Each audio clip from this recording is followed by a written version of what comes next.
International News Now.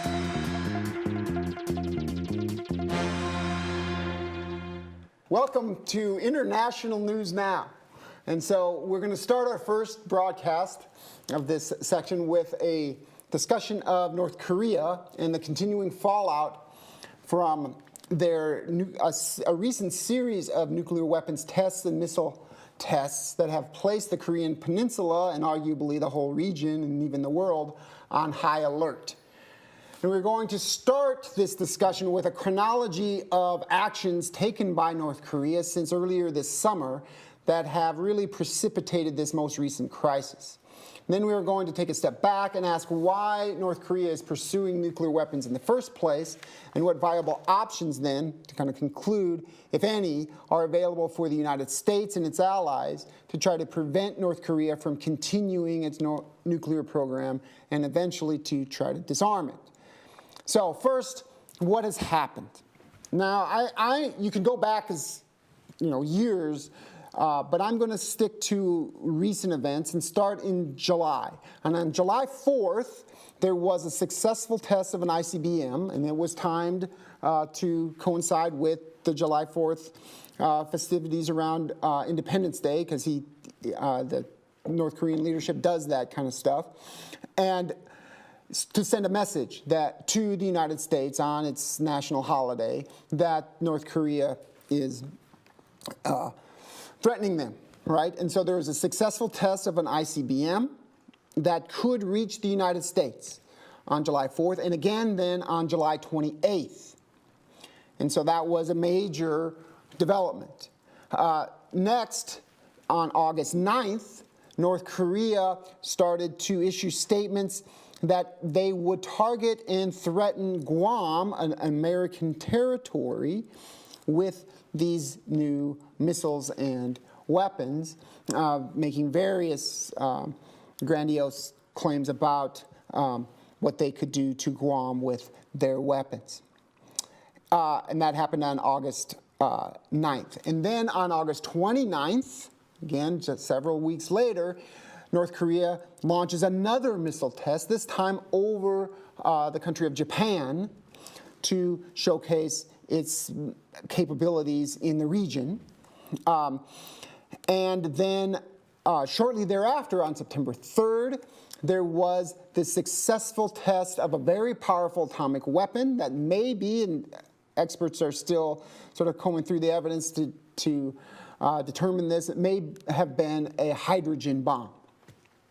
So there were missile tests, nuclear tests, a huge nuclear test that seemed to show a concrete advancement in the ability of North Korea to advance their nuclear program. And now, just yesterday, the United Nations Security Council had another meeting, and they met during these series of crises and events too, and they voted, the Security Council did unanimously, to increase sanctions on North Korea. But those sanctions were short of what the United States originally had recommended and wanted out of the Security Council. And what I saw on various commentary on this is that there's substantial but incremental increases on the sanctions on North Korea. They're limiting but not ending oil imports into the country. They're also limiting textile exports on the country, so that this could have some bite. But one thing that is clear from this vote is that the United States had to sort of compromise on its desired sanctions in order to bring in on board China and Russia on this. Yeah, the big compromise was in terms of the flow of oil to North Korea. The United States wanted to cut off the flow of oil completely, impose an embargo. Right. China and Russia resisted this. They settled on their cutting, they're cutting oil imports to North Korea to about 2 million barrels of oil per year. And it's been as high as 4 million. Yeah, well, and so I didn't see that number, but the other thing is that this give you some sense of the teeth associated with this, because 2 million barrels of oil over a year is not a huge amount. we consume that in Austin, I don't know, in a few months, I bet. The bigger thing, though, is a part of this decrease is gas and diesel imports into North Korea are going to be cut by about 55%. So that's a pretty, I mean, imagine if there was half, we kind of had this happen in Austin about 10 days ago, but imagine if all of a sudden the supply of gas and diesel is cut in half. Significant shortages has some real bite to it. The other big component of this, though, is the textile exports. And so North Korea has few exports that it can rely on to generate any hard currency earnings, and it needs that hard currency to buy military inputs. One of the important sources of hard currency is textile exports, and basically those textile exports are going to be cut. Well, there's a complete ban on them. The estimates are it's going to cut the exports by about 90%, which is going to cost North Korea about $725 million a year. The bigger thing is it's an important source of hard currency that goes away with these sanctions. Right. And then there was some other reported sanctions on North Korean workers being able to work overseas, which is another source of hard currency, and they're trying to clamp down on that. So these weren't insignificant, but what a lot of the commentators that I was listening to on this stress is that are they severe enough to actually stop their current trajectory? And most agree that they're not. Well, and the other thing to think about with sanctions, when you're sanctioning an authoritarian regime that heavily regulates economic activity, when you cut off economic activity, they still control who gets what, where, and when. So what does this mean? The costs of sanctions are usually distributed more broadly on the population, and they don't fall on key members of the regime. Which is why they want to try and have some smart sanctions targeting the financial interests of key members of the regime. My understanding is they didn't get that integrated into this sanctions proposal. Right. Okay. So let me make a couple of general comments about this whole series of events.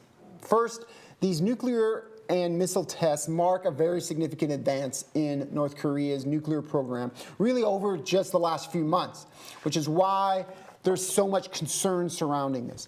And developing a hydrogen bomb, which is something that if they haven't done already, they clearly are very close to accomplishing, is important for two reasons. It greatly increases the destructive power of North Korea's nuclear weapons, so that's one thing. But perhaps even more importantly, it helps with the miniaturization process of these atomic weapons so that they can fit on a missile, which then sort of partners with all of these missile tests. The missile tests are crucial because North Korea seems to kind of have overcome an important threshold of developing intercontinental ballistic missiles, or ICBMs, that can reach the mainland of the United States over these last few tests. Before the summer, they had really had a series of failed tests, but now they seem to have turned the corner on that. So the bottom line on this series of events since July is that North Korea can now, or in the very near future, potentially attack a major U.S. city with a nuclear warhead on a missile, and that's new, and that's really a game changer. So let's move on to the next. All right, so let's step back and ask a fundamental question, which is, why does North Korea want to develop nuclear weapons in the first place? And after all, this is a very poor country. They could use its scarce resources for economic development. And so we're going to run a quick video clip here from Vox that nicely summarizes the reasons why North Korea is so determined to gain a nuclear weapons arsenal. So this begs the question, what would happen if North Korea gets a working ICBM? It helps to understand why they want one in the first place. The North Koreans first got nuclear technology in the 1950s, when their ally, the Soviet Union, helped them build nuclear reactors for energy. At the same time, they were protected from their enemies, South Korea and the US, by the massive nuclear arsenal of the Soviet Union. But in 1991, when the Soviet Union collapsed, that protection went away. So North Korean dictator Kim Jong-il took matters into his own hands and started using the nuclear reactors to make weapons. The US didn't want an aggressive rogue state to have nuclear weapons, so 3 consecutive US presidents all tried different tactics to get North Korea to stop. Clinton negotiated, Bush suspended negotiations and threatened them, and Obama simply tried to wait North Korea out. But every single plan failed to stop the nuclear program, and there's a reason for that. See, the Kim dynasty believes their only option for security is to have proven nuclear capabilities. They saw the US invade Iraq and topple Saddam Hussein because they thought he might have nukes. They also saw Libyan dictator Muammar Gaddafi negotiate with the US and give up his nuclear program, only to be killed by US-backed rebels. The Kim dynasty is determined not to be next. So they've gone on to build an arsenal of missiles for their nuclear bombs. The Nodong is functional today and has a range of 1,500 kilometers. And North Korea's Scud missiles are highly effective within 1,000 kilometers. This puts North Korea's main enemies, South Korea and Japan, within range, as well as the 62,000 US troops stationed there. In fact, North Korea wants to make that loud and clear, and it does so by successfully testing these short-range missiles a lot. The tests provide a chance for them to improve their missiles, but more importantly, they send a political message. South Korea and Japan wouldn't attack North Korea because they've seen the missiles that could devastate some of their largest cities. Also, they don't have nuclear weapons of their own. So what's keeping North Korea from attacking its enemies? The US is. They promised to protect South Korea and Japan with the largest nuclear arsenal in the world. This puts North Korea at a disadvantage. It knows the US can obliterate it, but it can't reach the US just yet. This is why the US can safely cut off North Korean trade and enact other punishments. And this brings us back to why North Korea wants an ICBM so badly. It's what they need to tip the scales in their favor. Right now, North Korea can only attack US allies, but if it can successfully test the Taepodong 2, it would be the same as telling the US, if you nuke us, we'll nuke you. Okay, so let me make a few points here. First and most importantly, most observers view North Korea's nuclear program as a rational response to their perceived threat environment. While there are a lot of other considerations, including domestic politics, leadership personality, etc., the North Korean regime is pursuing nuclear weapons because it feels strongly that these weapons are necessary for their survival. Now, second, Kim Jong-un and the North Korean leadership see the nuclear program as a matter of regime survival because they are convinced that the U.S. wants regime change in their country and will use its military to aid any domestic rebellion that might emerge in the United States. Now, this is in spite of American statements to the contrary. Now, third, this perception of an existential threat from the United States is based on some compelling empirical evidence from other regimes in similar situations, such as Iraq and Libya. The U.S. invaded and removed Saddam Hussein in Iraq when it thought he had weapons of mass destruction. And then the United States aided Libyan rebels when they overthrew Muammar Gaddafi after he voluntarily gave up his nuclear program in the wake of international pressures to do so. So both of these examples reinforce these fears on the part of the North Korean regime that the United States will support regime change when it can. Now, fourth, the escalation of rhetoric between the United States and North Korea, in which each side exchanges dramatic threats, with the Trump administration promising, well, Trump himself, right, with the tweet promising fire and fury if North Korea... Enormous power. Yeah. If North Korea continues to threaten, it also reinforces fears that the United States would use its powerful military to destroy North Korea and its regime. So, I mean, what does this matter, right? Why they want to have nuclear weapons? Well, I'd say it matters in the sense of how a country like the United States is going to react to this program of North Korea's.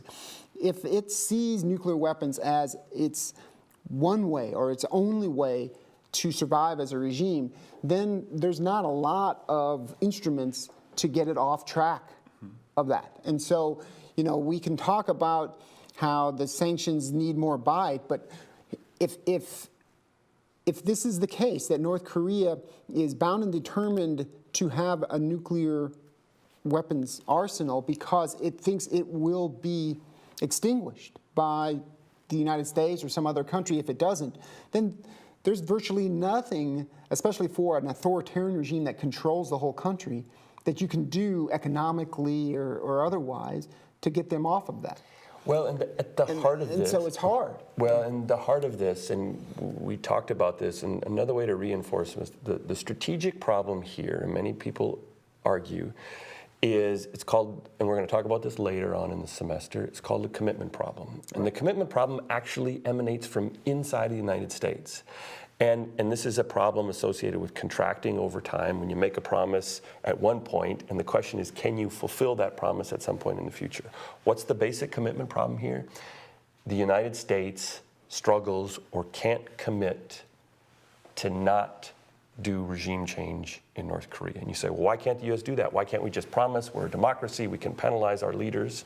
This is where the Iraq and Libya examples become so important. And long-term American support for democracy promotion. All of these things create an expectation that even if a president says in closed-door negotiations, I really don't want to topple the North Korean regime, there are significant doubts whether that promise will be honored indefinitely into the future. And this isn't just a promise, a challenge now for the current president, President Trump, but it's also how does President Trump then bind future presidents to this promise? So what does North Korea potentially want in all of this? A lot of people suggest that what North Korea wants is direct talks between the United States and North Korea. The United States doesn't want direct talks because the United States wants China at the table because the United States thinks China has more leverage over the North Korean regime. But North Korea wants direct talks where they get an internationally recognized agreement whereby the United States signs off essentially on a treaty to let the North Korean regime exist, agrees not to sponsor, support domestic insurrection that could topple the regime in North Korea. And this is at the heart, this is the strategic problem.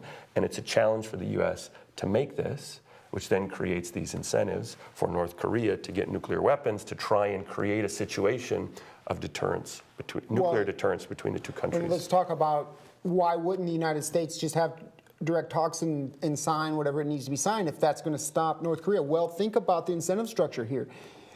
What any administration in the United States is going to face is that if you do that, you're rewarding precisely the behavior that you're trying to thwart all around the world, right?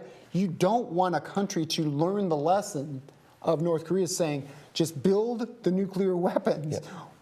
Do it however you can, and that will then get whatever you need to get out of a United States or some other country. And so both sides have a real problem here to get to what, a lot of people say, well, you need a freeze kind of arrangement. Well, and think about this in terms of the domestic political implications of, say, a grand compromise along these lines. What happens to the American president, either Democratic or Republican, if he or she makes huge concessions to North Korea that allows the regime to stay in place? What will their opponents do at home?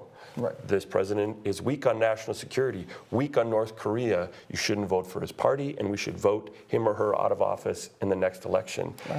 Huge domestic political costs. And so in this sense, democracy itself can create the hurdles that prevent the United States from making concessions that potentially could get North Korea to give up its nuclear weapons or sign off on a long-term peace deal.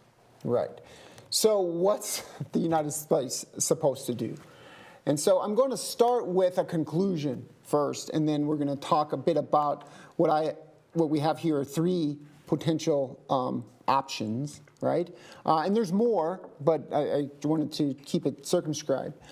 And the first thing to know is that the United States, and this isn't actually that uncommon, in facing this kind of threat, is faced with a lot of bad policy options. There's not this clearly, just do this and everything's going to be fine. There's a set of bad options, none of which seem to really directly and easily accomplish your policy goal, and you need to choose the least bad one.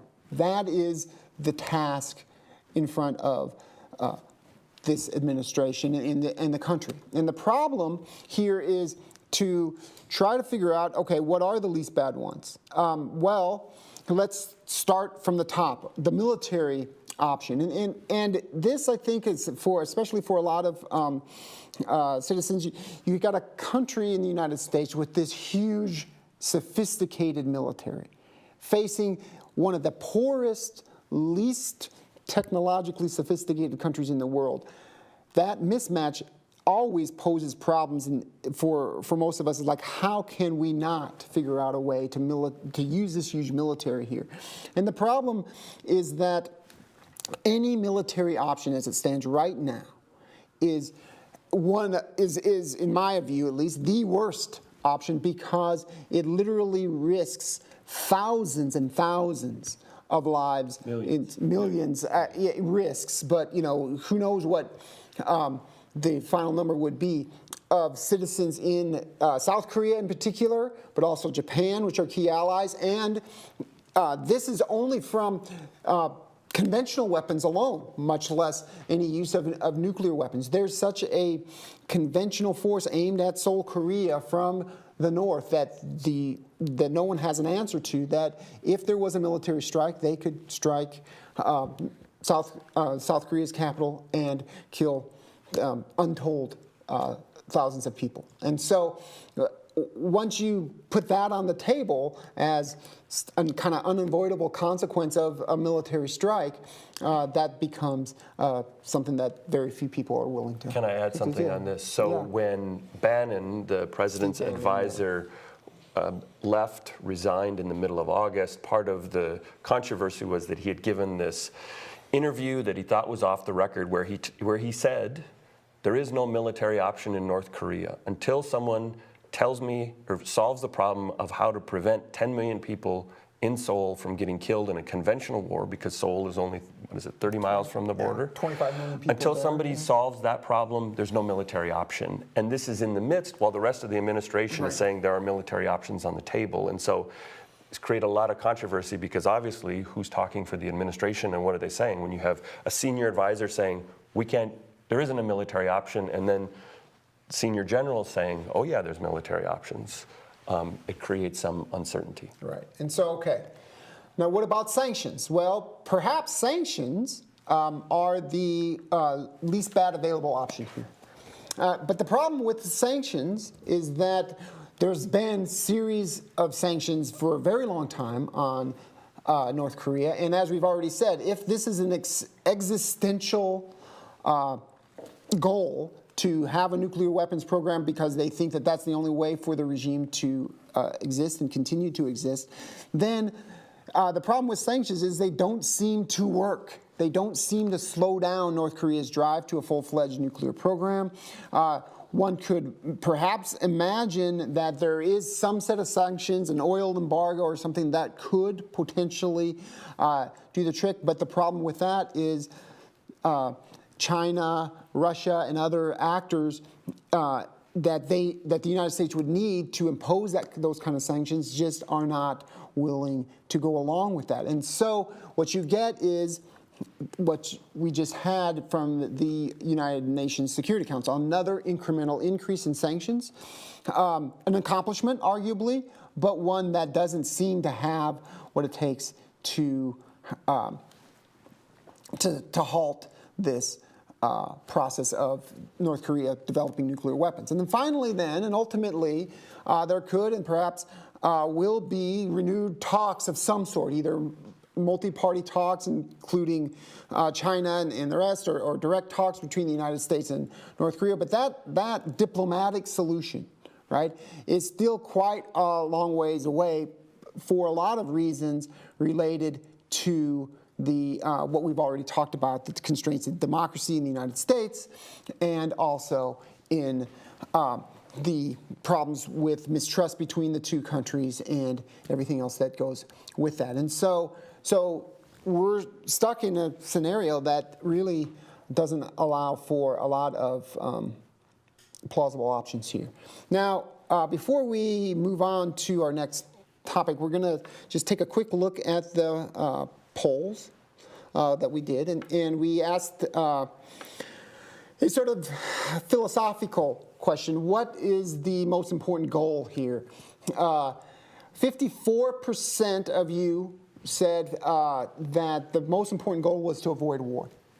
35% said the most important goal was to take away weapons, and 11% said they don't know. And that's pretty close to what the national polls said you're a little higher on avoids war than the poll that I took this from. They were at a 51%, what I remember. And some of the reasons behind that, for those who said take away nuclear weapons, it was the severity of and the power of nuclear weapons. Nuclear weapons are the only way that North Korea can feasibly attack the United States. And so to protect ourselves, we need to do what needs to be done to take away those nuclear weapons. Although then, on the other side, avoid war, North Korea, even if it possesses nuclear weapons, would not risk using them as a first strike unless greatly provoked. And so to ensure the avoidance of that, they shouldn't get provoked. Can I add something on this? And one of the things to keep in mind with all this is since the Korean War ended in 1953, there was never a permanent peace deal. It was just an agreement to stop fighting. They're still in a state of war. But on the Korean Peninsula. Right. But deterrence has worked for now 64 years. And so this is something to keep in mind when you hear the heated rhetoric, when you hear threats of going to war, of attacking Guam, of unleashing fire and fury. This has been part of the process over the last 60 years. And all of the interested parties have managed to avoid substantial war since then. And so keep that in mind, some historical perspective, when you're watching news about the tweets and the escalation of rhetoric and threats. Today there were new promises to respond to the sanctions, unleashing horrible pain on the United States for the sanctions that were agreed to yesterday. Right, and I think that another sort of point of view that is instructive is South Korea. You know, there's a lot of news stories out there about what South Korean citizens are doing, and they're pretty calm, actually, because they've seen this before, and they've said it's been worse. The rhetoric's been worse. The threat has been worse. They're most worried about a new administration that they're not sure what they're going to do in response. But they're not worried about, and just as one of the students pointed out, they're not worried about North Korea waking up one day and launching a first strike. That's not really the problem here. The problem is some sort of escalation that then leads to a war because of a miscalculation and the like.